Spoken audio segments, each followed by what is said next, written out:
नमस्कार, आप देख रहे हैं प्रदेश का नंबर 1 और सबसे भरोसेमंद news channel India news Haryana. मैं हूं आपके साथ अतुल प्रताप सिंह।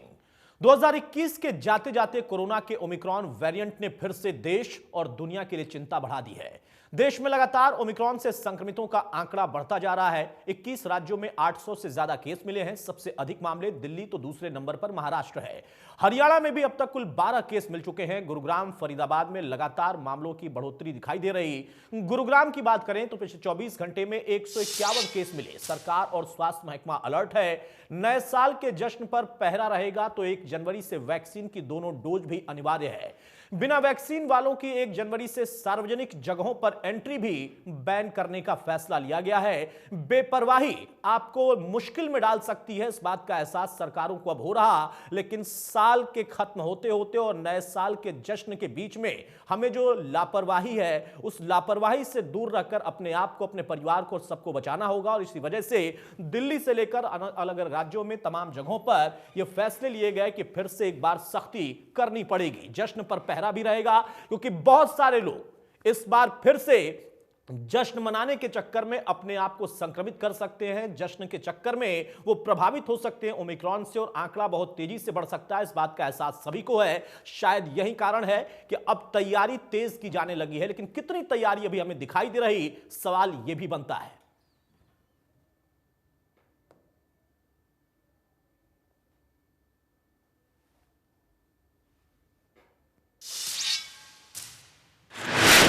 तो कोरोना के बढ़ते केस के चलते इस बार भी नए साल का जश्न फीका रहेगा। खासतौर पर गुरुग्राम 3500 पुलिसकर्मियों को वहां पर तैनात किया जाएगा। 80 जगह नाके लगाकर चेकिंग होगी। रात 11 बजे के बाद सार्वजनिक जगह पर कोई भी अगर दिखा तो उसके खिलाफ सीधे FIR के आदेश दे दिए गए हैं।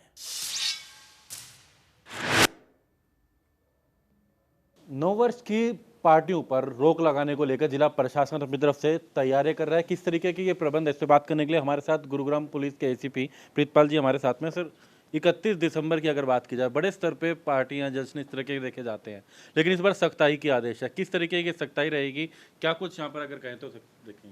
देखो, 9 वर्ष के जश्न को सभी मनाना चाहते हैं और हम भी ये चाह रहे थे कि इसमें कोई किसी प्रकार का विघ्न ना आए। लेकिन ये कोविड-19 का जो प्रकोप दोबारा से शुरू हुआ है और लगातार उसका संक्रमण बढ़ता जा रहा है, तो सरकार ने हिदायतें जारी की हैं कि रात को 11 से लेके और सुबह 5 बजे तक नाइट कर्फ्यू रहेगा, तो उसमें किसी की भी मूवमेंट अलाउ नहीं है।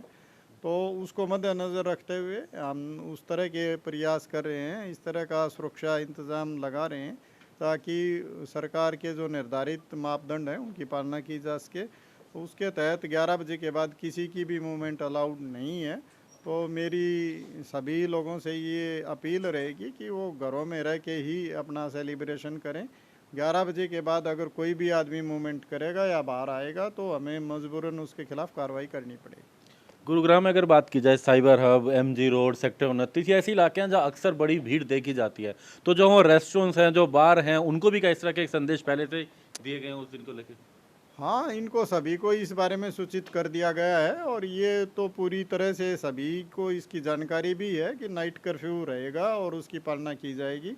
जो भी कोई है वो जो सरकारी मापदंड हैं और जो दिशा निर्देश हैं उनके तहत ही वो अपना कार्य कर सकते हैं। उसके बाहर किसी को भी अनुमति नहीं रहेगी कि वो कोई सेलिब्रेशन कर पाए। तो इस दिन किस तरह की व्यवस्था, कितने नाके मुलाजिम लगाए, खासकर क्योंकि दिल्ली की सीमा पर ही है गुरुग्राम, और दिल्ली के अधिकतर लोग गुरुग्राम के अंदर आते हैं। इस तरीके के गुरुग्राम के तो होते ही हैं, दिल्ली से बड़ी संख्या में लोग आते हैं। तो किस तरीके की व्यवस्थाएं या नाके जो है इस दौरान रहेंगे? हम उस चीज़ को मद्देनज़र रखते हुए ही अपनी रणनीति के तहत वहाँ पे पुलिस फोर्स डिप्लॉय करेंगे और जहाँ जहाँ ज़रूरत होगी वहाँ उस तरह की नाकाबंदी की जाएगी और उस तरह के जितनी ज़्यादा फोर्स की आवश्यकता जिस पर्टिकुलर इलाके में होगी वहाँ पे ज़्यादा फोर्स की तैनाती की जाएगी और किसी को भी कानून हाथ में लेने की अनुमति नहीं दी जाएगी।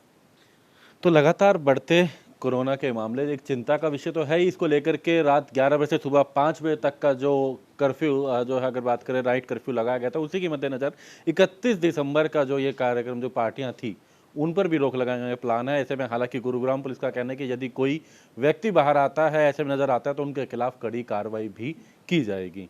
गुरुग्राम से कैमरामैन दिनेश के साथ दीपक शर्मा, इंडिया न्यूज।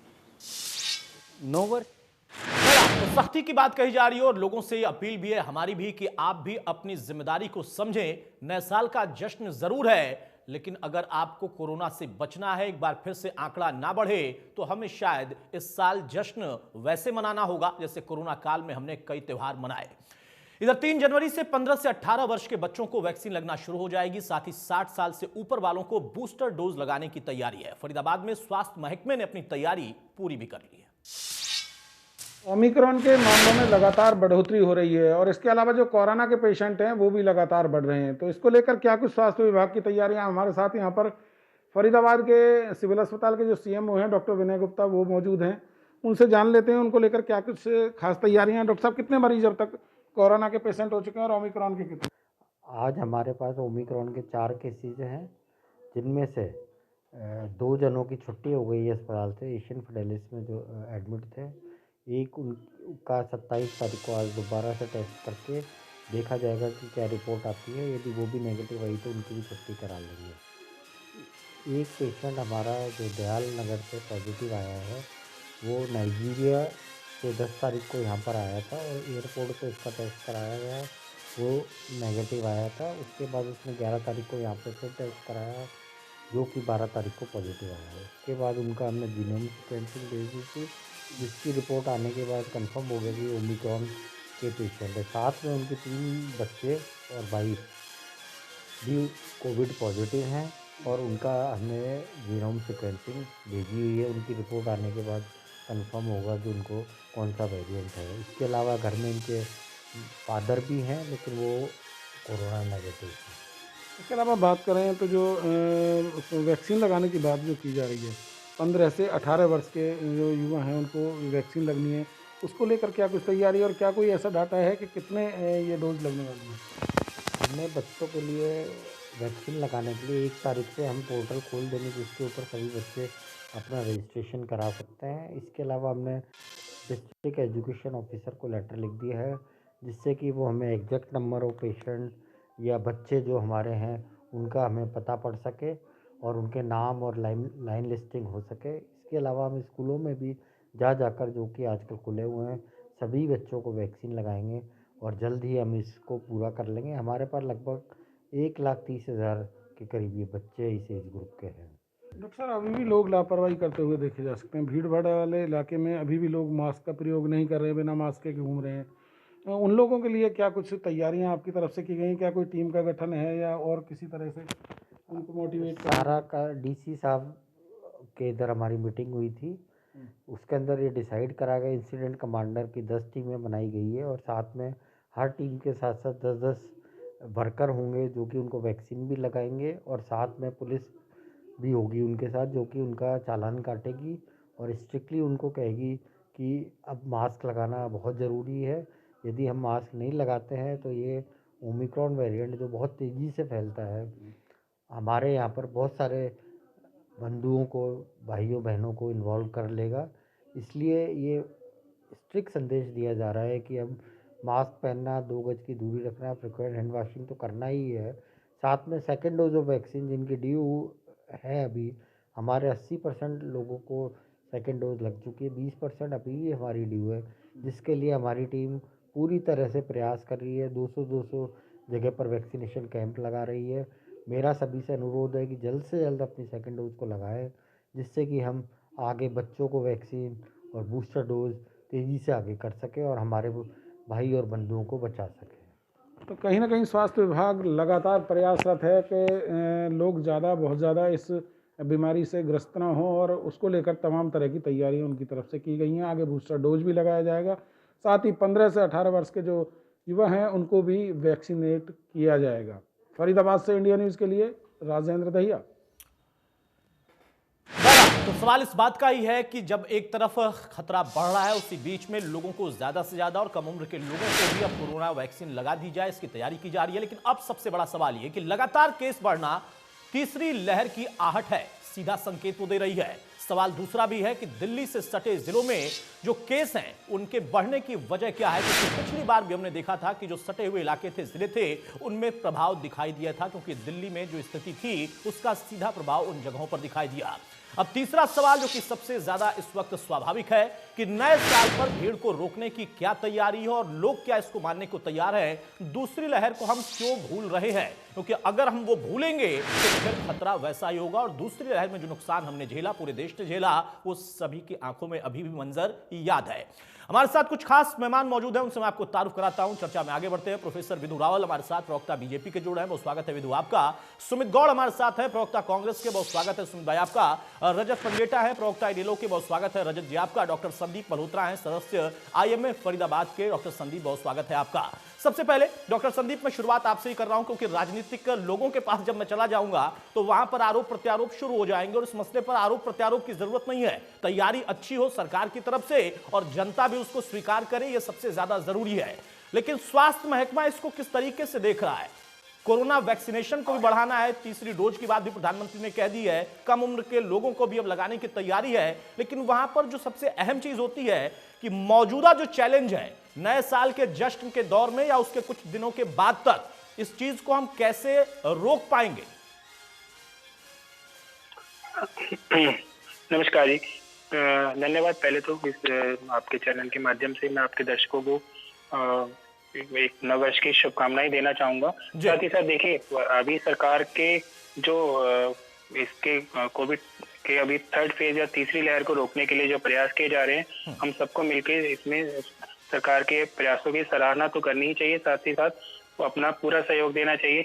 आप जो कह रहे हैं बहुत ही इम्पोर्टेंट बात आपने उठाई है कि अब जैसे नए वर्ष के जो अभी सेलिब्रेशन है या आगे आने वाले टाइम में केसेस बढ़ने की क्या है जो बढ़ ही रही है, तो उसमें हमें क्या करना है। देखिए, हेल्थ गाइडलाइंस जो है वैक्सीन को फेवर करती है। वैक्सीनेशन एक अच्छी बात है, हमारे यहाँ काफी अच्छे लेवल पे हो चुका है। जैसा कि बताया जा रहा है कि 70% पॉपुलेशन लगभग हमारी वैक्सीनेट हो चुकी है और काफी तेजी से हम वैक्सीनेशन की तरफ। लेकिन साथ ही साथ देखिए, अभी तक हमारे जैसे 750-800 केसेस इंडिया में पॉजिटिव आए हैं, उनमें मेजोरिटी केसेस 70%, मतलब ऐसा नहीं है कि वैक्सीन से आप इन्फेक्टेड नहीं होंगे, इन्फेक्शन तो होने की संभावना है ही है, लेकिन साथ ही साथ हमें अपने जो मास्क प्रोटोकॉल्स जो हमने पहले फिक्स किए थे, ये सारी चीजों का ध्यान अभी भी पूरी तरह बना के रखना है। वैक्सीन की वजह से कहीं हम अपने प्रोटोकॉल्स ना भूलें, क्योंकि इसमें देखिए अभी कुछ चीजें ऐसी हैं कि अभी जो केसेस इस बार थर्ड उसमें हम देख पा रहे हैं, उनमें ज्यादातर केसेस यंग एज ग्रुप के हैं। यंग में बच्चे भी हैं, छोटे बच्चे भी हैं और यंग, और जो आप ये सोचिए जो साउथ अफ्रीकन में majority of more than 50% young population effect हुई है। अब उनमें क्या है कि बहुत सारे केसेस एसिम्टोमेटिक रहेंगे, जिनको कोई लक्षण नहीं आएंगे, कुछ ऐसे होंगे जिनको हल्की फुल्की दिक्कत होगी, लेकिन जो वल्नरेबल ग्रुप है, जो कि हमारे ओल्ड एज पेशेंट है, जिनका किसी बीमारी का इलाज चल रहा है, जिनकी इम्यूनिटी किसी भी वजह से कम है, किडनी कमजोर हो सकती है, जो कैंसर के पेशेंट, हमें उनका, क्योंकि अगर हम ये कहते हैं ये बीमारी जो है माइल्ड तरीके से चली जाएगी, लेकिन ये माइल्ड मेजोरिटी में है, अगर वो माइनॉरिटी में भी थोड़े से लोगों के लिए भी सीरियस हो जाती है, तो हमारा सारा ध्यान ये होना चाहिए कि हम उस पॉपुलेशन को बचा सके। उसको बचाने में ये सारी बातें हेल्थ प्रोटोकॉल्स पे आती हैं कि यंग पेशेंट्स और उन सबको अपना मास्क प्रोटोकॉल्स बनाए रखने हैं, वैक्सीनेशन का ध्यान रखना है, और जो भी गाइडलाइंस आ रही हैं, चाहे वो बच्चों की वैक्सीन की, अब जैसे 3 जनवरी से 15 से 18 साल के बच्चों के वैक्सीनेशन के लिए गवर्नमेंट ने जो अभी गाइडलाइंस जारी की हैं, उन सबको प्रॉपर्ली एडहेयर करें। ठीक है, बहुत अच्छी बात आपने डॉक्टर संदीप कही हो, लेकिन उसमें आपने बहुत महत्वपूर्ण बात कही कि कोरोना वायरस जैसे जैसे म्यूटेट हो रहा है, जैसे जैसे एक अलग स्वरूप में वो लोगों के बीच में आ रहा है, और उस बार फिर से अब ओमिक्रॉन का अगर हम जिक्र करें तो वहां पर आंकड़ा आपने बताया और एज ग्रुप आपने बताया कि कैसे अब जो युवा हैं, बच्चे हैं, उन पर भी इसका प्रभाव दिख रहा है। जैसे सेकेंड वेव में हमने देखा था कि बुजुर्गों पर ज्यादा प्रभाव दिखा था और बच्चों को लेकर थर्ड वेव की आशंका उस वक्त ही जाहिर की गई थी।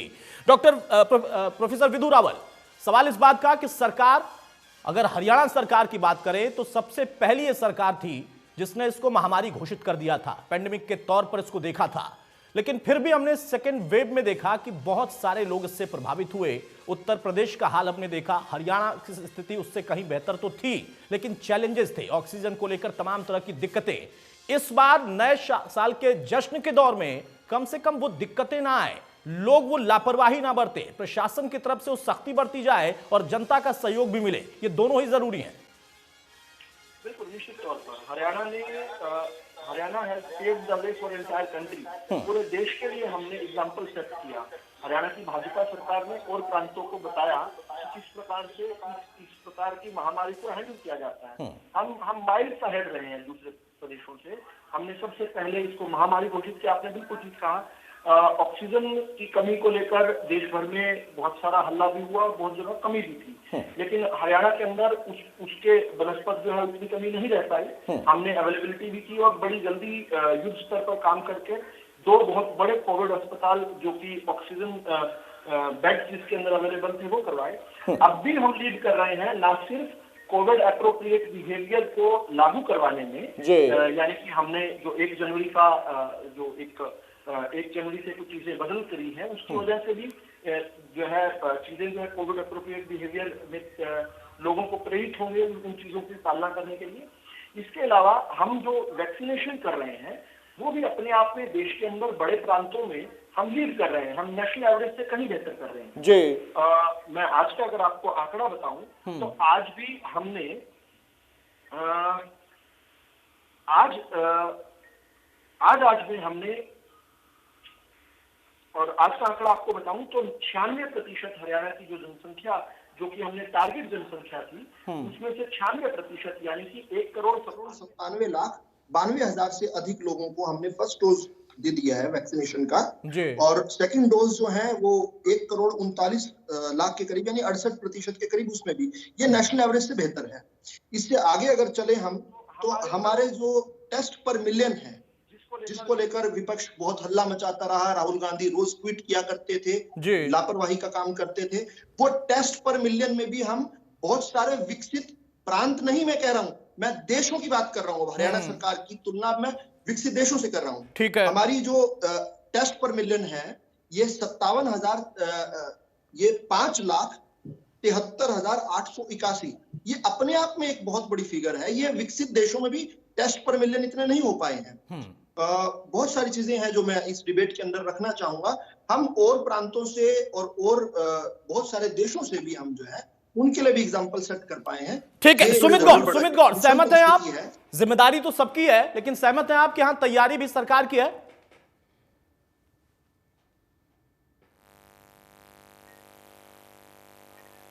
हेलो सुमित गौड़, आप सुन पा रहे हैं मेरी आवाज?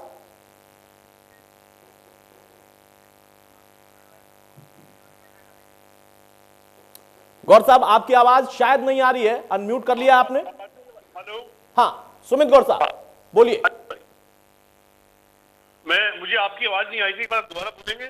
मेरा सवाल सिर्फ इतना था कि जो बात तो प्रोफेसर विदु रावल कह रहे हैं और जो डॉक्टर साहब ने कहा था, संदीप जी ने, कि हमें अपनी तैयारी भी रखनी है। सरकार प्रशासन तो तैयार रहता है, लेकिन एक व्यक्ति की जिम्मेदारी भी हमें निभानी है, हर एक इंडिविजुअल को। लेकिन क्या सरकारी तैयारी से आपको लगता है कि हाँ सहमत हो पा रहे हैं आप, जैसा विदु रावल कह रहे हैं? देखिए, सबसे पहले तो मैं इंडिया न्यूज का, हरियाणा का और आपका धन्यवाद करना चाहूंगा, क्योंकि आप हमेशा इस तरह के गंभीर मुद्दों को उठाते आए हैं जो कि जनता के लिए बहुत ही जरूरी रहे हैं। उसके लिए आपका धन्यवाद। और सबसे पहले मैं नववर्ष का आगमन के अवसर पे यही कामना करूंगा प्रभु से कि हमारे देश और हरियाणा पे इस बार की इस लहर का प्रकोप ना आए, क्योंकि हमें अच्छी तरह पता है कि बीजेपी की कथनी और करनी में जमीन आसमान का फर्क है। अभी हमारे बीजेपी के साथी प्रवक्ता भाई ने कहा कि हमने सबसे पहले बीजेपी को महामारी घोषित किया। यस, आई डू एग्री, ये बिल्कुल ठीक कह रहे हैं, क्योंकि घोषणाएं करने में और घोषणाओं को का प्रचार करने में ये सबसे आगे रहते हैं, सबसे आक्रामक रूप से रहते हैं। लेकिन इनसे पूछिए कि घोषणाओं पे आमली जामा पहनाना इनको आता है? इनको अपनी घोषणा को पूरा करना आता है? मैं साफ तौर पर कहना चाहता हूं, सेकंड जो लहर आई थी और जो फर्स्ट लहर आई थी, उसमें हमने सबने देखा था कि हॉस्पिटल्स के भाग के अंदर बेड नहीं थे, वेंटिलेटर नहीं थे। ऑक्सीजन के लिए लोग खुद ऑक्सीजन के प्लांट से बाहर जाके खड़े होते थे। एक जना घर का एडमिट होता था, एक बंदा ऑक्सीजन का हॉस्पिटल वाले उसे सिलेंडर देते थे और वो सिलेंडर प्लांट के पास जाके भरवा के फिर हॉस्पिटल लेके आता था। और ऐसा इस देश में, प्रदेश में ऐसा कोई गली या ऐसा कोई मोहल्ला नहीं था जहां पे कोरोना से एक या उससे ज्यादा कैजुअलिटीज ना हुई हो, और तब भी ये कहते हैं कि हमारे इंतजाम पूरे हैं। मैं प्रवक्ता जी, मैं आपके बीच में नहीं बोला था, प्लीज आप जब आपकी बारी आप बोल लेना। मैं देख रहा हूं आप उंगली रेस कर रहे हैं सर। तो मैं कहना चाहूंगा साफ तौर पे कि हमें बीजेपी सरकार की कथनियों करने में बिल्कुल भी भरोसा नहीं रहा।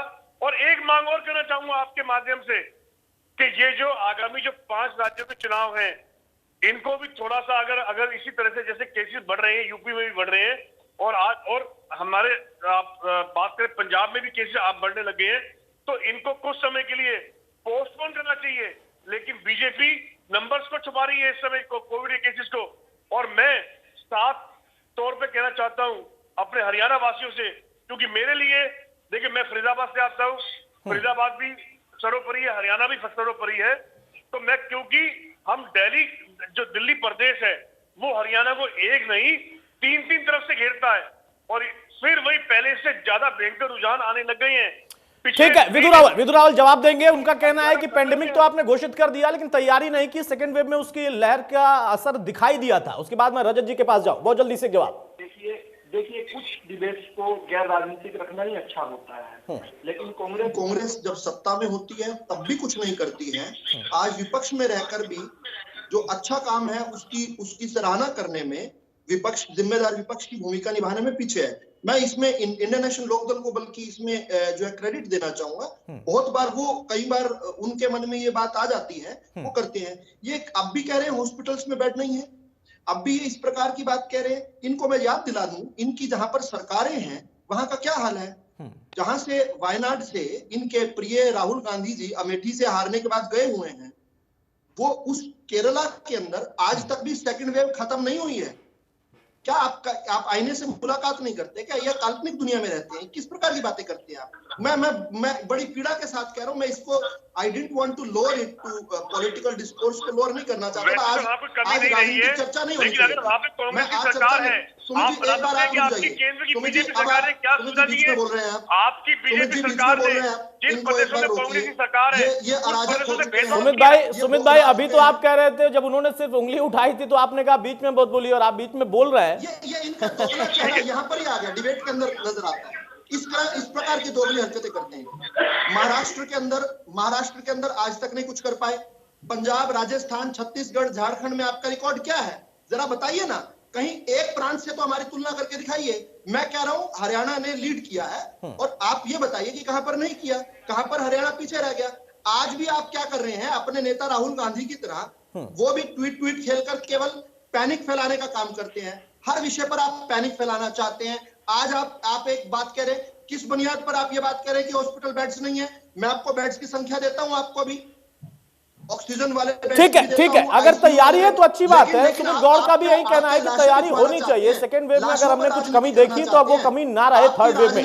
बहरहाल रजत पंजिटा साहब, सरकार की तैयारी से आप सहमत हैं? और जिस तरीके से अब नए साल के जश्न को लेकर निर्देश दिए गए हैं, सख्ती की बात कही गई है, उसमें आम आदमी की जिम्मेदारी तो है ही, लेकिन प्रशासन को भी सतर्क रहना होगा। या आपको भी लगता है कांग्रेस की तरह कि नहीं, बिल्कुल कोई तैयारी नहीं है?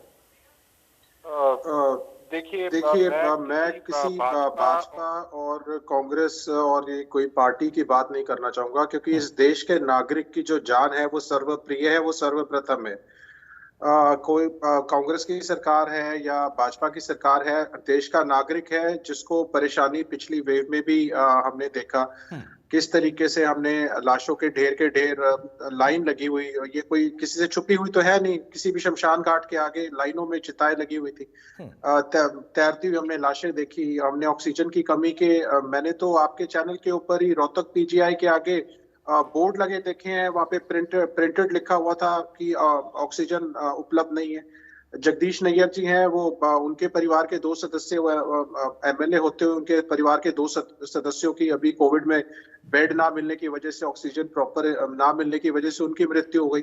हमने बहुत से अस्पतालों का देखा है। हमने आगरा के एक पारस अस्पताल है उसका देखा, हॉस्पिटल का। उसके बाद हमने गुड़गांव कथूरिया हॉस्पिटल के। ये तो देखिए किसी से छुपी हुई चीजें तो है नहीं जो सेकेंड वेव में हुआ। उससे तो हमें सीख निश्चित तौर पे लेनी चाहिए, लेकिन हर डिबेट पे बेसिक मुद्दों के और बेसिक बातों के अलावा मेरा ये रहता है कि कोई भी यहाँ बैठे तो हम जो जनता तक कोई भी वेरिएंट रहा हो, मैं वुहान वेरिएंट से लेके अल्फा, डेल्टा, गामा और अब ओमिक्रॉन है, फिर डेल्मिक्रॉन है, तो इसके बारे में कुछ जनता तक जागरूक करें हम उनको। अभी आज क्या पूरे विश्व में क्या चल रहा है, अमेरिका में क्या चल रहा है, स्विट्जरलैंड के कौन से प्रोफेसर हैं, कौन सी इसके ऊपर अच्छी बातें सामने आ रही हैं, कौन सी बुरी बातें आ रही हैं। तो कुछ ना कुछ मैं चर्चा जो है ओमिक्रॉन पे करना चाहूंगा, और मैं राजनीति से हटकर इस पे कोई बात करना चाहूंगा। तो देखिए, जो ओमिक्रॉन है, हम जानते हैं इस म्यूटेशंस बहुत हाई हैं, 37 म्यूटेशंस इसकी स्पाइक प्रोटीन के ऊपर है, और इसकी जो एबिलिटी है वो बाइंड करने की सेल के ऊपर और इम्यून सिस्टम को वेट करने की, इम्यून रिस्पांस को जो हमारा सिस्टम है वो ज्यादा है। बिल्कुल, और वो कितना है, वो 2.4% औरों से ज्यादा है। तो ये क्या करता है, अभी हम देख रहे हैं कि ये हमारे जो स्पाइक प्रोटीन है उसके ऊपर इसकी जो लैच करता है, ये चिपकता है जिससे, और ये इस जाना जाता है ACE2 रिसेप्टर। ये गेटवे है जिसके थ्रू ये हमारी ह्यूमन बॉडी सेल्स में जो है जो एंटर करता है। तो अभी क्या हो रहा है, अभी लेटेस्ट थोड़ी अच्छी खबर भी है विश्व में, और कुछ साइंटिस्ट हैं उनके जो इस पे काम कर रहे हैं, और उन्होंने कुछ एंटीबॉडीज आइडेंटिफाई की हैं जो न्यूट्रलाइज करने में ओमिक्रॉन के वायरस को, और भी मैं इसके आगे प्रकाश डालना चाहूंगा क्योंकि वो जो टारगेट करता है वो इसकी स्पाइक प्रोटीन, अगर ये म्यूटेट भी करता है, म्यूटेट होने के बाद भी जितनी मर्जी बार म्यूटेट कर जाए, तो उसके स्पाइक प्रोटीन को उसके ऊपर टारगेट करता है। तो ये मौजूदा चाहे ओमिक्रॉन हो, मौजूदा और भी डेल्टा वेरिएंट है या कोई और वेरिएंट है, और उसको आगे भी अगर कोई वेरिएंट्स आते हैं तो उसको डिजाइन करने में भी, जो आगे वैक्सीन को डिजाइन करने में भी ये जो स्टडी है ये बहुत कारगर साबित होगी। And this is according to David Veesler, ये इन्वेस्टिगेटर हैं जी हार्वर्ड के मेडिकल इंस्टीट्यूट के, और एसोसिएट प्रोफेसर हैं बायोकेमिस्ट्री और university of Washington school of medical science Seattle के। ठीक है। तो अभी अगर मैं जिनका नाम लिया है, अगर आप इसको अभी गूगल भी करेंगे हमारे कुछ प्रवक्ता, तो इनको भी थोड़ी प्रकाश डलेगा इन पे। नहीं, बहुत अच्छी बात पंडिता साहब, इसको मैं व्यक्तिगत तौर पर आपकी सराहना करता हूं। बहुत अच्छी बात कि हम इसमें राजनीतिक तौर पर जो कमियां हो सकती हैं उस पर जरूर हम जाएं, लेकिन सिर्फ आरोप प्रत्यारोप न लगाएं। यहां पर चुनौती सबके लिए, और कोई भी पार्टी का व्यक्ति अगर है तो वो नागरिक ही ना इसी प्रदेश का, इसी देश का। उसको हम अलग अलग पार्टियों के हिसाब से बांटेंगे। ओमिक्रॉन या कोई वायरस उसको बांट के नहीं देखता, वो किसी को भी प्रभावित कर सकता है। सुमित गौर साहब, सवाल इस बात का है जो कि रजत जी कह रहे हैं, मैसेज वो जाना चाहिए, या आपने जैसा शुरुआत ही कर दिया कि नहीं, सीधे तौर पर कोई तैयारी दिखी ही नहीं, तो उसका खंडन कर रहे हैं बीजेपी के प्रवक्ता। और आज के दौर में नकारात्मक तौर पर बातें करके लोगों को डराना उनको लगता है कि नहीं होना चाहिए।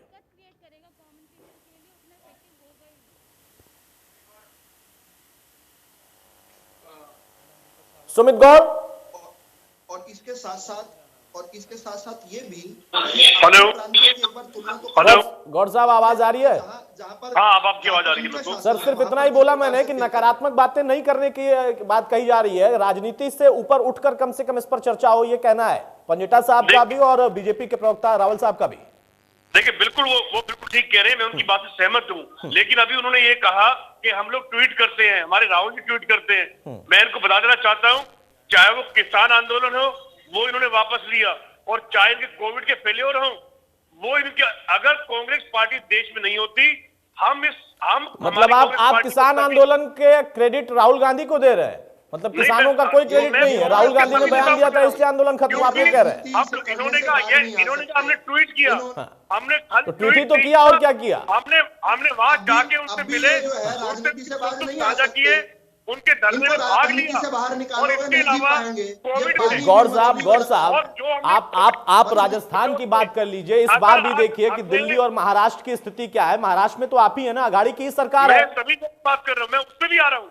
तो अभी इन्होंने ट्वीट की बात करी थी, मैं उस पर जवाब देता हूँ। पहले, अगर कांग्रेस पार्टी के नेता इस सोई गूंगी बहरी सरकार को नहीं जगाते हम लोग, तो इनका फेलियर और बड़ा होता। ये विनाश जो कोविड का रहा, ये महाविनाश होता। मतलब जो कुछ हुआ उसके लिए कांग्रेस ही जिम्मेदार है कि अगर वो नहीं जगाती तो सरकारें जगती ही नहीं। तो जहां जहां आपकी पार्टी की सरकार है उसको जगाने में आपको क्या दिक्कत थी गौर साहब? अरे सुमित गौर साहब, आप भी कर देते ना घोषणा, पेंडेमिक आप भी घोषित कर देते, हो सकता है असर दिखाई देता, उनका यही तो कहना है ना। नहीं, अगर आपको करना था तो कुछ प्रदेशों में आपकी भी सरकारें हैं, आप भी वहां पर कर देते, दिखाई देता कि हाँ कोई ऐसा आपने रोड मैप दिया जो वहां पर प्रभावित नहीं हुआ।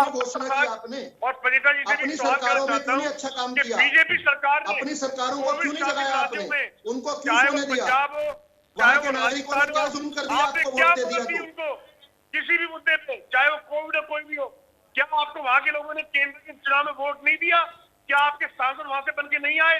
लेकिन नहीं, आपने एक जो बीजेपी के राज्य थे केवल उन्हीं को थोड़ा बहुत दिया, और वो भी आपने, उन्होंने भी साइड ये तो गलत है। नहीं, ये गलत आरोप है, ये तो बहुत ही गलत आरोप है, और इसका आपके पास कोई प्रमाण हो तो ले आइए। ये बहुत गलत आरोप है। नहीं, सिर्फ बीजेपी शासित राज्यों को आपने ये दिया वो दिया, ये तो बहुत ही गलत आरोप है। नहीं, ये बिल्कुल ये बिल्कुल गलत आरोप है सर। सुमित गौर साहब, ये नहीं, ये सिर्फ राजनीति वाली बात नहीं, ये आरोप सत्य नहीं है कि सिर्फ उन्हीं राज्यों को दिया गया, ये बिल्कुल गलत है। बहरहाल हमारे साथ डॉक्टर ब्रह्मदीप भी जुड़ चुके हैं, सीएमओ पलवल। डॉक्टर ब्रह्मदीप, बहुत स्वागत है आपका। सबसे अहम सवाल यही है, जैसा कि डॉक्टर संदीप भी कह रहे थे और रजत पंजेटा ने देखिए बहुत अच्छी डिटेल जानकारी दी है। अरे भाई सुमित गौर साहब, शांत हो जाइए, शांत हो जाइए, शांत हो जाइए, शांत हो जाइए, शांत हो जाइए, शांत हो जाइए सुमित गौर, शांत हो जाइए, शांत हो जाइए, शांत हो जाइए सुमित गौर, शांत हो जाइए। हो गया, आऊंगा तो फिर बोलिएगा, आऊंगा फिर बोलिएगा, जब आपके पास आऊं फिर बोलिएगा। डॉक्टर ब्रह्मदीप, सवाल यह है कि हमारी तैयारी कितनी है, कितना पलवल तैयार है, और इस बार नए साल के जश्न के बीच में अगर फिर से हमें वायरस को लेकर वही संकेत मिल रहे हैं, दिल्ली में आंकड़ा बढ़ता जा रहा है और सटे हुए राज्य जो हरियाणा के हैं वहां पर उसका असर दिखना शुरू हो गया, तो खतरा कितना बड़ा है? जी, मैं कहना चाहूंगा कि तैयारी जो है पहले भी जैसे परीक्षार्थी को तैयारी करनी होती है उसके बाद फाइनल एग्जाम, इसी प्रकार से जो कोविड का भी पहली लहर, दूसरी लहर, और मुझे लगता है ये तीसरी लहर अगर आती है तो वो फाइनल लहर होगी। लेकिन तैयारी इस बार पहले से बहुत अच्छी है, और इसके लिए ऑक्सीजन प्लांट्स तैयार किए गए हैं। जिला स्तर पे बात करें तो हमारे जिले के अंदर 1500 लीटर प्रति मिनट ऑक्सीजन के हिसाब से प्लांट्स तैयार किए गए हैं। ऑक्सीजन कंसंट्रेटर्स अवेलेबल हैं। ऑक्सीजन की कमी नहीं रही जाएगी, क्योंकि हर बेड पर ऑक्सीजन सरकारी अस्पताल में उपलब्ध कराई गई है। जहां तक दवाओं की व्यवस्था है, दवाइयां एडवांस में उपलब्ध कराई गई हैं, और इससे बचाव के लिए जो कारगर तरीका है वो वैक्सीनेशन है। लगातार वैक्सीनेशन का दौर जारी है, और जैसे जैसे वैक्सीनेशन बढ़ रही है तीसरी लहर का प्रभाव उतना ही कम होता जाएगा। फिर बात करें कि लोगों के अंदर जागरूकता की, मैं कहना चाहूंगा कि पहले के मुकाबले में लोगों में जागरूकता है, लेकिन अभी भी बहुत से लोग ऐसे हैं जो इस बात को मिथ्या मानते हैं कि कोविड का क्या है, कोविड तो पिछली बार आया था हमें कुछ नहीं हुआ, या पिछली बार आया था हमें इन्फेक्शन होने के बाद भी हम ठीक हो गए। और इस प्रकार से पार्टीज में जाना या फंक्शन में जाकर जो हम सोशल डिस्टेंसिंग का और कोविड के प्रोटोकॉल का पालन अगर नहीं करते हैं, उस वजह से हम आमंत्रण जरूर दे रहे हैं कोविड की तीसरी लहर को। और अगर सब लोग प्रोटोकॉल का पालन करते हैं, पड़ोसी देश या पड़ोसी राज्य दोनों की बात करें, तो हमारे आसपास में धीरे धीरे करके कोविड या ओमिक्रॉन के केसेस आने लगे हैं, और इसी से सबको जागरूक होने की आवश्यकता है। नव वर्ष का जश्न अगर हम बात करें तो सचमुच का नव वर्ष का जश्न तो यही है कि कहते यही है हैप्पी न्यू ईयर। तो मैं यही कहना चाहूंगा कि हैप्पी से ज्यादा हेल्दी न्यू ईयर होना चाहिए। अगर आने वाला वर्ष स्वस्थ रहेगा तो वही हैप्पी हो पाएगा, खाली हैप्पी कहने से हैप्पी नहीं हो पाएगा। बहुत अच्छी बात आपने कही कि हैप्पी न्यू ईयर तो ठीक है, लेकिन हेल्दी न्यू ईयर रहेगा तो ज्यादा बेहतर है। डॉक्टर संदीप, सवाल इस बात का था जिसका जिक्र कर रहे थे आप सीएमओ साहब, कि हमारी तैयारी प्रशासनिक तौर पर तो है, लेकिन एक लापरवाही वाला भाव, जिस बात का पंजेटा साहब भी अपनी बातों में कहीं ना कहीं जिक्र कर गए, कि एक व्यक्ति एक लहर, फिर दूसरी लहर और फिर तीसरी लहर के बीच में वो हैबिट अभी तक शायद नहीं अपना पाता है, या वो अपनाने को तैयार नहीं है। वो बार बार ये भूल जाता है कि नहीं, कोरोना का दौर अभी भी चल रहा है। ये सबसे बड़ी दिक्कत है।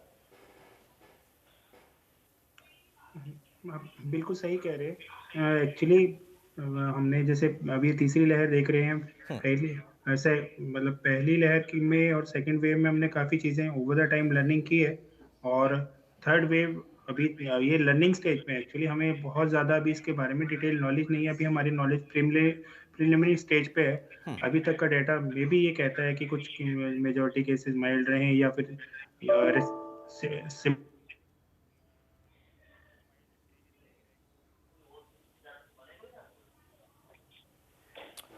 ठीक है डॉक्टर संदीप, मैं आपको रोक रहा हूं, आपकी आवाज शायद नहीं आ रही है। पंजेटा साहब, बहुत जल्दी से काउंटर सवाल आपसे।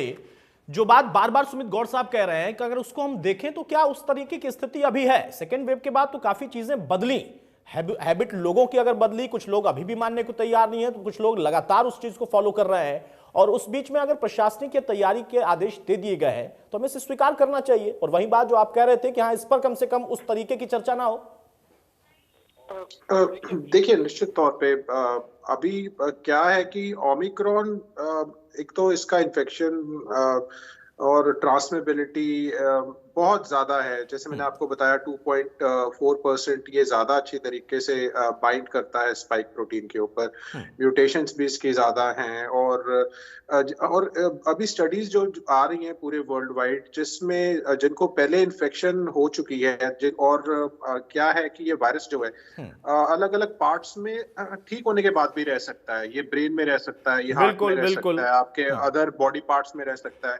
और जिन पे होमोर्बिड कंडीशंस है, जिनको हाइपरटेंशन है, कोई हार्ट डिजीज है, डायबिटिक है, तो उनको, जैसे बूस्टर डोज की भी बात हुई है 60+ के लिए वर्ल्ड वाइड। ये मैंने आपके ही डिबेट पे सबसे पहले मैंने बूस्टर डोज का जो है वो सवाल उठाया था, जब आपने, मुझे लगता है 10-11 दिन हो गए हैं ओमिक्रॉन पे, आप काफी चर्चाएं करा चुके हैं, और आप इसमें बधाई के पात्र भी है कि आप जागरूक कर रहे हैं बार बार, और आपके माध्यम से हम भी, जितनी हमें जानकारी है, हम भी आगे तक पहुंचाते हैं। और अब जो इस पे वो हो रही है, स्टडी हो रही है, क्योंकि अंदर रह जाता है, तो ये नॉन रेप्लिकेटिंग, और जिसे हम सूडो वो भी कह देते हैं वायरस, उनको भी डिसेबल करने का एक उनके काम हो रहा है वैक्सीन के अंदर।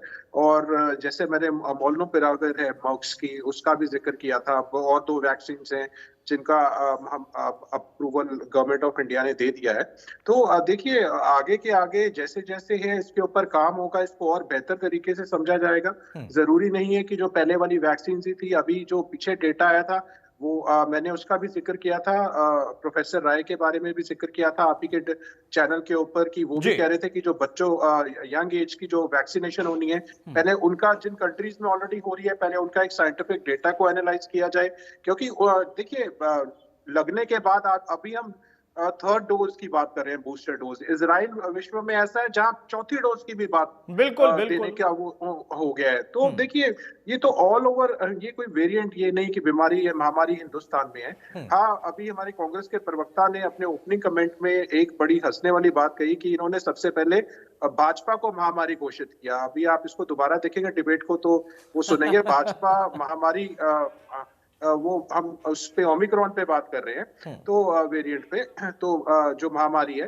तो देखिए, और जिस तरीके से जितनी जानकारी मिले, और उतनी जानकारी जनता तक भी हम पॉजिटिव हो या कोई और कंसर्न वाली बात हो, हमारा काम है वो दोनों जनता तक पहुंचाना। नहीं, असल में पंडिता साहब, असल में कांग्रेस को बीजेपी खुद महामारी लगती है, तो उसका उन्होंने जिक्र किया था, क्योंकि लगातार उनसे कई लोग हार रहे हैं। बहरहाल वो राजनीतिक बातें होती रहेगी। लेकिन रावल साहब, मेरा सवाल अब आपसे, समय थोड़ा कम रह गया, क्यों आखिर संदीप गौड़ की बात को हम सिरे से खारिज कर दे? वो ये सचेत ही तो कर रहे हैं कि पिछली बार भी हुआ था, इस बार दिल्ली के सटे इलाके फिर से प्रभावित हो रहे हैं। ये महामारी थी, ये वैश्विक महामारी थी, पूरे देश में नहीं पूरी दुनिया के अंदर देखा गया किस प्रकार से हुई। और मैंने जल्दी तारीफ कर दी, आपने भी कई बार तारीफ की। इंडियन नेशनल लोकदल के भी जो प्रवक्ता हैं वो बार बार याद करवाने लगे अपनी बात में कि लाशें तैरती देखी उन्होंने, शमशान घाट के बाद, ये देखिए हमने, इसमें मैं इनकार नहीं कर रहा हूँ, लेकिन क्या इन बातों को बार बार याद करवाना, आप कितने संवेदनहीन हैं उन लोगों के प्रति जिन लोगों के परिजनों के साथ ये हुआ। ये एक बड़ी कठिन परिस्थिति थी, ये हिंदुस्तान में नहीं थी, ये जहां पर राहुल गांधी का नैनीहाल है इटली, वहां इससे भी ज्यादा भयावह परिस्थिति थी। ये कोई हमारे लिए नहीं है। दूसरी, इन्होंने ठीक कहा कि इंडियन नेशनल लोकदल के प्रवक्ता ने ठीक कहा कि कांग्रेस के लिए भाजपा महामारी है, इंडियन नेशनल लोकदल के लिए भी महामारी है, क्योंकि ये लोग केवल राजनीति करते रहे, इन्होंने इनका कोई मॉडल नहीं रहा है। हम आज मॉडल प्रस्तुत कर रहे हैं, हम दुनिया के अंदर मॉडल प्रस्तुत कर रहे हैं। मैंने आज आप बताइए क्या राजनीतिक बात करें? आपने बहुत समय लिया रजत जी, अब आप रजत जी बीच में नहीं बोलते। रजत जी अच्छी बात है, आप बताइए, अच्छी बात नहीं। नहीं, रजत जी ने तो कुछ ऐसा नहीं बोला, उन्होंने कांग्रेस के प्रवक्ता का जिक्र किया था कि उन्होंने बोला, रजत जी ने कुछ नहीं बोला। देखी आपके परिवार में से कोई लाशें, आपके परिवार में से किसी की लाशें तैर रही थी क्या? मैं तो खेद है बोलने के लिए, मुझे खेद है क्योंकि सेकंड डोज को नहीं मिली है। वो क्यों नहीं मिली है? इनको पता है कि इन्होंने अब बोलना नहीं है डिबेट में, अब ये डिबेट खराब कर रहे हैं।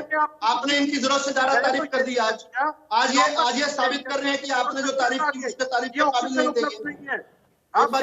सुन लीजिए रजत जी, सुन लीजिए वो बोल रहे हैं और उन्होंने रजत जी ने रजत पंजेता ने नहीं कहा था, उन्होंने कहा कि कांग्रेस के प्रवक्ता ने जो कहा वो बहुत हास्यास्पद है कि बीजेपी को उन्होंने महामारी घोषित कर दिया। सुनिए, कोई देश के अंदर कोई बीजेपी खुद भी एक महामारी है जी, मैं तो खुद कह रहा हूँ, मैं फिर से कह रहा हूँ। आप कहने से कोई पार्टी महामारी थोड़ी ना हो जाएगी। बीजेपी सबसे बड़ी पार्टी है, हम पेस्ट कंट्रोल जानते हैं। बीजेपी सबसे बड़ी पार्टी इस वक्त है, ये सच्चाई है। महामारी है कि नहीं है ये तो आप तय करते रहिए। एक बार डिबेट को कोर्स में ले आइए। विदुर रावल बोलिए, आप कंटिन्यू करें। सुमित गौड़ मैं आऊंगा, आपके पास समय कम है, अपनी बारी में बोले। Sumit Gaur please, Sumit Gaur please. विदुर रावल, ये हिटलरशाही सरकार है। हाँ देखिए, कुछ लोग विघ्न संतोषी होते हैं, जिनको विघ्न में, जिनको प्रतिकूल परिस्थितियों में, भयावह परिस्थितियों में जिन लोगों को मजा आता है, ये कांग्रेस वाले उसी तरह के लोग हैं। इनका चरित्र जो है सारा देश जानता है। लेकिन मैं आज इसको दोबारा से वापस ट्रैक पर लेके आना चाहता हूँ डिबेट को। देखिए, देश के अंदर कोई एक भी कहीं पर मृत्यु हुई है तो मैं मानता हूँ कि पूरा देश एक परिवार है। सुमित जी, आप बीच में ना बोलिए। जो सड़कों पे काम कर रहे थे, ऐसे लोगों को गरीबों आप में क्यों बुला राशन बांट रहे लेते हैं? थे। डिबेट को डिबेट कर रहे हैं। अगर हमने सुमित जी एक बार चुप हो जाइए। आपको चेहरा देखना चाहिए अपना। और आप केरला और महाराष्ट्र के अंदर आपने क्या किया? देखिए, मेरे को जान के बोलने नहीं दे रहे हैं। ये जानबूझकर चाहते हैं। उससे ज्यादा कांग्रेस पार्टी का तजुर्बा है, जितनी आपके पास जितनी मेरी उम्र में है उससे। अरे भाई सुमित गौड़ साहब, मान लिया कितनी आप जो है सराहना करेंगे पार्टी की। सृष्टि की रचना भी कांग्रेस ने की है, मैं यहां तक कह देता हूं। चलिए मैंने मान लिया, सृष्टि की रचना भी कांग्रेस ने की होगी, ये भी मान लिया। बोलने तो दीजिए उनको। समझ गया, सबसे ज्यादा कोरोना काल में कांग्रेस के कार्यकर्ताओं ने काम किया, मान लिया भैया। अब बोलने दीजिए उनको। विदुर रावल जी, मैं बहुत जल्दी से अपनी बात पूरी करता हूं। डॉक्टर अरुण गुलेरिया जी का जो हिंदुस्तान टाइम्स के अंदर जो पिछले दिनों लेख आया वो बड़ा इंपॉर्टेंट है, और लगभग वैसा ही लेख जो है पी पार्थर सारथी जो है उनका इंडियन एक्सप्रेस में आया। दोनों लोग इस बात को कह रहे हैं कि हमारा जो वैक्सीनेशन प्रोग्राम है वो जिस गति से चला, जिस स्पीड से चला, जिसने पूरी दुनिया को चौंकाया है, उस नाते से, और इसके अलावा जो सीरो सर्वे की रिपोर्ट आई है उस नाते से बहुत ज्यादा हमें, हालांकि ये पूरे दुनिया के लिए एक समस्या बन गया ओमिक्रॉन, लेकिन बहुत ज्यादा हमें घबराने की आवश्यकता इसलिए नहीं है कि हर्ड इम्यूनिटी हमने डेवलप किया है। इसके अलावा मैं आपको बताना चाहूंगा कि हमारे यहाँ पर जो कोविड अप्रोप्रिएट बिहेवियर को लेकर हरियाणा सरकार ने जो पहल की है इन सारे प्रांतों को, उसको लेकर एक हफ्ते का ही रिजल्ट आपको अगर मैं बता दूं तो जो हम 93% फर्स्ट डोज लगा पाए थे एक हफ्ते पहले तक, वो बढ़कर 96.8%, जो 60% तक हम सेकंड डोज लगा पाए थे, अब एक हफ्ते बाद 68% के उसमें वृद्धि इसलिए हो पाई है क्योंकि हमने एक दिन में मैं आपको बताना चाहूंगा, अभी आज के दिन में 3,32,223 डोजेज आज हमने एडमिनिस्टर की हैं। ये अपने आप में बड़े प्रांतों के लिए एक रिकॉर्ड है। कांग्रेस का एक भी प्रांत बताएं, इनका अवसर जब जैसे ही आए, इनसे सबसे पहला सवाल ये करें, हरियाणा के मुकाबले इनका कौन सा एक प्रांत बता दीजिए। सुमित गौड़, फाइनल कमेंट्री आपका बता दीजिए। चलिए, आप उनके लिए बहुत सारे सवाल पूछ रहे हैं, अपने कुछ उदाहरण दे दीजिए बहुत जल्दी से। मुझे भी समझ बिना जानकारी के साथ टेम्पलेट लेकर आ जाते हैं। केवल इनका काम केवल यहाँ पर आकर 2014 से जिस प्रकार से सत्ता से बाहर है, ये सत्ता से बाहर का इनका रोना है। सत्ता में ये नहीं आ सकते ऐसे। किस प्रकार से ये ट्वीट खेलते हैं, प्रवासी मजदूर गए तो ये ट्वीट पर खेल रहे हैं। किस प्रकार से ये कोविड के अंदर ऑक्सीजन को लेकर, कभी रेमडेसिविर को लेकर भ्रम फैलाते हैं। आज तक किसी ने राहुल गांधी का वो फोटो नहीं देखा जिसके अंदर राहुल गांधी ने कोई वैक्सीनेशन लगाई हो, कोई आज तक नहीं। मेरे पास तो ये जानकारी है कि वो विदेश जाकर फाइजर का वो डोज लगा कर आए हैं, भारतीय वैक्सीनों पर किस प्रकार से वो भ्रम पैदा करते रहे, किस प्रकार से अखिलेश यादव जो इनके सहयोगी हैं वो उत्तर प्रदेश के अंदर भ्रम फैला रहे हैं। इन्होंने अपना रोल बिगिन संतोषी का रख लिया है। कंस्ट्रक्टिव काम ये कर नहीं सकते, कंस्ट्रक्टिव ऑपोजिशन रह नहीं सकते। ये लोग हमसे बहरहाल अब दोनों जरा शांत हो जाइए। विदु भाई आप भी शांत हो जाइए और सुमित गौड़ आप भी शांत हो जाइए। समय मेरे पास नहीं है। रजत पंडिता था, मैं आऊंगा आपके पास, लेकिन उसके पहले डॉक्टर ब्रह्मदीप, आप मुस्कुरा रहे थे क्योंकि देखिए राजनीतिज्ञों के बीच में बैठकर शायद राजनीति से हटकर कोई बात नहीं हो सकती, आरोप प्रत्यारोप लगेंगे। फाइनल कमेंट आपका क्या, और खुद आप क्या मैसेज देना चाहेंगे कि हाँ कम से कम इस बार उस तरीके की पैनिक सिचुएशन ना हो, तैयारियां बेहतर हुई हैं इसमें कोई शक नहीं है, लेकिन अब हमें भी अपनी जिम्मेदारी को निभाना है।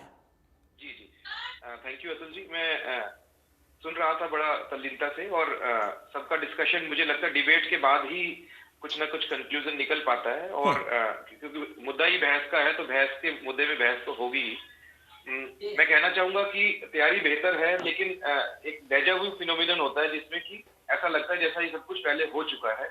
इसी प्रकार के डिबेट पे लास्ट ईयर इसी प्रकार आप ही के साथ बैठे थे, और उसमें मैं ये कह रहा था कि लहर दूसरी आएगी, और सब लोग बड़ा लाइटली ले रहे थे कि अभी कहाँ लहर आएगी, और जनता में इस बात को लेकर बड़ा संशय था कि अभी जो पार्टी करनी है या इतने समय से हम बाहर नहीं निकले हैं, तो उसकी वजह से लोग बड़ा जोश से बाहर निकल रहे थे, और वो उसका प्रभाव ये रहा कि दूसरी लहर बहुत ज्यादा हावी हो गई। बिल्कुल। तो मैं फिर से मैं यही कहना चाहूंगा कि तीसरी लहर आने के प्रबल है चांसेस, और इस वजह से पूरी प्रबल आशंका है। तो हमें ध्यान रखना चाहिए, मास्क का प्रयोग करना, समय समय पर हाथ धो लेना। अगर किसी कारण से हम बाहर निकल रहे हैं, सभी जनता के लोगों से सभी से निवेदन हाथ जोड़कर करेंगे कि बाहर निकलना है तो किसी कारण से ही बाहर निकलिए, सिर्फ घूमने फिरने के वास्ते बाहर ना निकले। बिल्कुल बिल्कुल बिल्कुल डॉक्टर साहब। रजत पंडिता जी बहुत संक्षेप में कुछ सेकंड में अपना फाइनल कमेंट आप कर दीजिए। एक लाइन मेरी हो रही है। अच्छा ब्रह्मदीप जी बोलिए, एक लाइन बोलिए।